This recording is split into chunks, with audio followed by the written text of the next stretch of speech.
So, if you are someone who applied for KNB 2026 Indonesian Government Scholarship and have already received or are expecting an email from your university for the next round of selection, then this video is definitely for you, because in this video I'll be breaking down the whole process and how you can prepare for it, because trust me, this is the stage which determines whether or not you will actually be able to come to Indonesia or no. For those who are new here, hi, I'm Mansi. I'm originally from India, but since past 3 years I've been living and studying in Indonesia. I'm a KNB 2023 scholar, and on this channel I'll share information related to the scholarship, studying abroad, and other things like personal and professional development. So if it interests you, stick around. Also, before we get into today's topic, I have a quick announcement for you guys. Finally, on a popular demand, I have started accepting personalized consultation and counseling sessions. So if you are someone who is looking for personal guidance from me related to scholarship, studying abroad, interview preparation, or maybe there is some topic related to your career that you would like to discuss with me, then now you can get on a one-on-one call with me. The process is simple. You need to visit this website. I'll link it down in the description. Click on book a call right now, fill in your details, choose a slot, complete the payment, and then done. I'll see you on Zoom.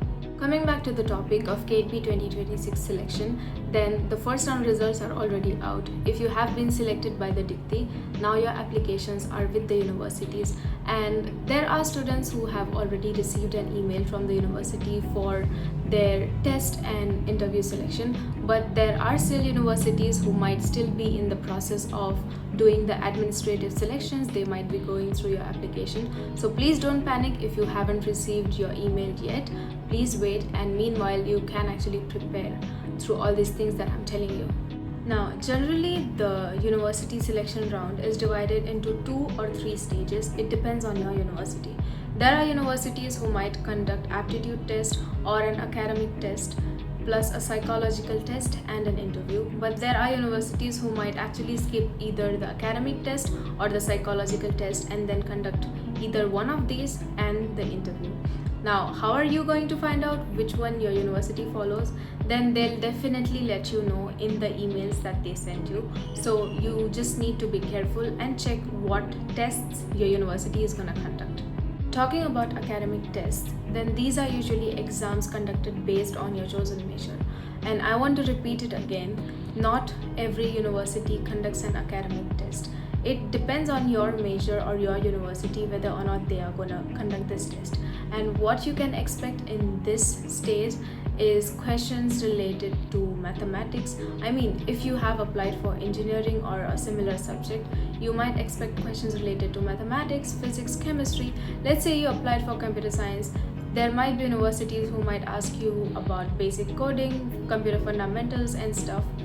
But the thing is, each university has their own way, and I really cannot give you a solid blueprint of what questions to expect.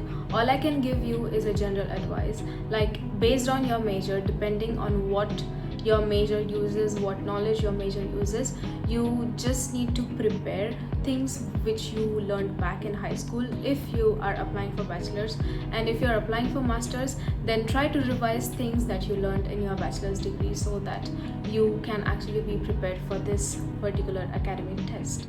Now, another type of examination your university might conduct is an aptitude test, and these tests are designed for all majors, like regardless of what subject you chose, be it mathematics, be it English, you will have to take this test if your university asks you. And usually the questions are related to pattern recognition, problem solving, reasoning, logical thinking and stuff. And there are a lot of resources already available online. I might link one in the bio so that you have an idea of what kind of questions to expect.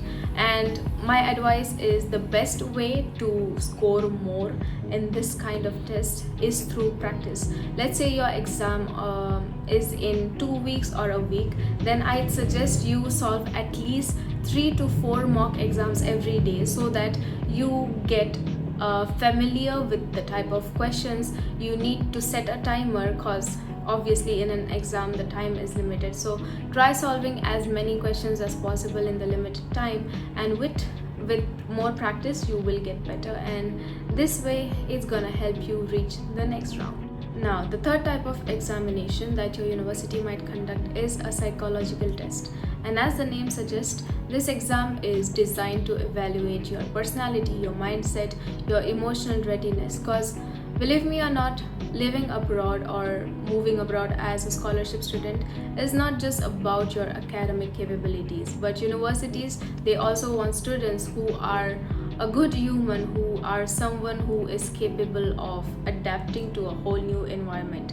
And in this session, you might expect questions related to self-reflection and your past experiences. Like usually it's a written exam where you have to answer in paragraphs, or maybe there might be optional questions, but you can expect questions like what was the time you failed and how did you handle it, or where do you see yourself in 5 years, what is an achievement you are the most proud of, or how do you usually react under stress, or just tell us about an experience or a moment when you helped out someone, putting yourself like behind or not first, something like that.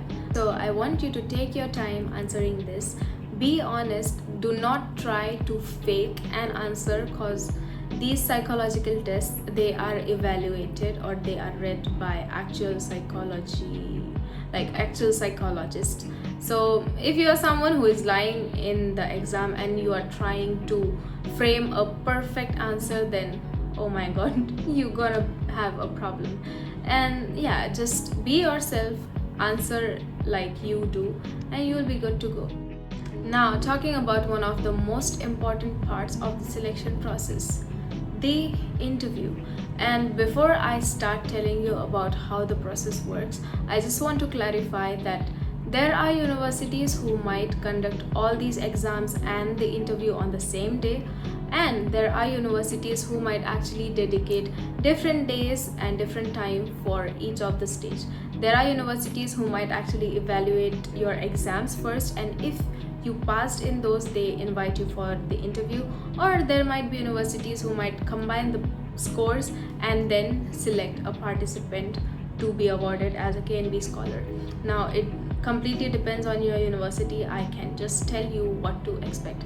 Talking about the interview, then a few general questions that you might expect are: tell us about yourself. And this is quite tricky and important question, because you have 2 or 5 minutes to catch their attention, like to just tell or say who you actually are and what you do to impress them.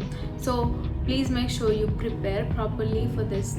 Then other questions might be like, why did you choose Indonesia? Why did you choose this specific university? And you have to do your research. You need to specify like, what did you like? Was it the journals? Was it a professor you were impressed by? Or was it because of a friend you want to study here? Something like, choose it wisely.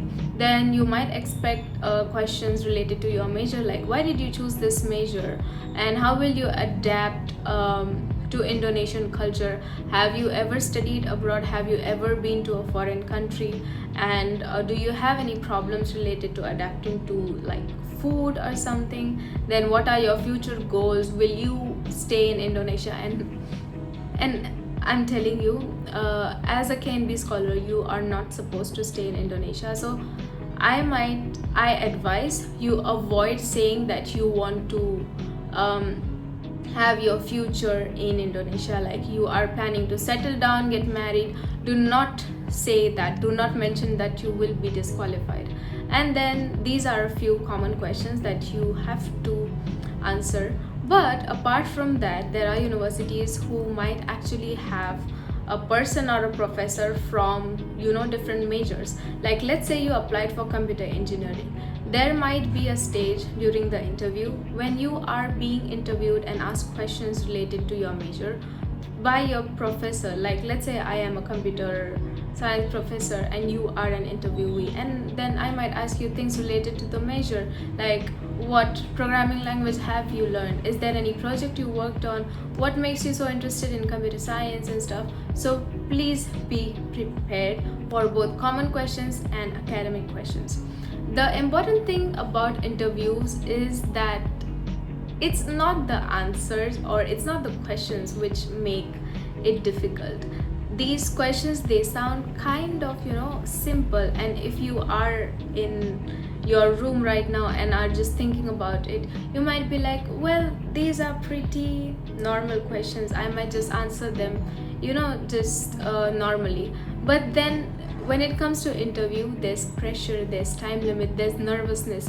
And even if there is a simple question like they ask you when is your birthday, you might fumble and might say something which you did not mean, or which might not sound perfect. So in order for you to get better at interviews, and in order for you to actually be prepared for the D-Day, I suggest you practice a lot.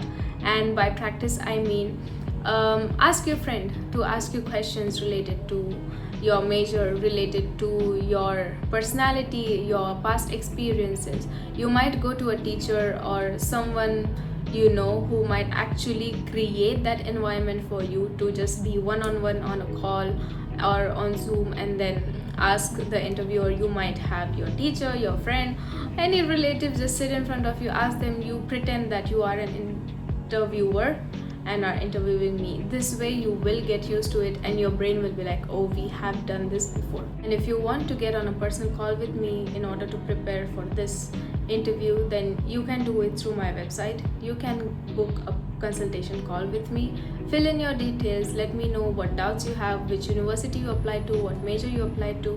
Based on it, I will try finding out few questions that you need to practice, and we'll get on a call. I can take your interview, and based on what you say and how you say it, I'll give you tips and tricks in order to get better, so that on the D-Day you are good to go. And I think that is it for today's video. I hope this was very helpful. In case you have any doubts, please feel free to let me know down in the comments, and I'll see you in the next one, guys. Bye bye, good luck.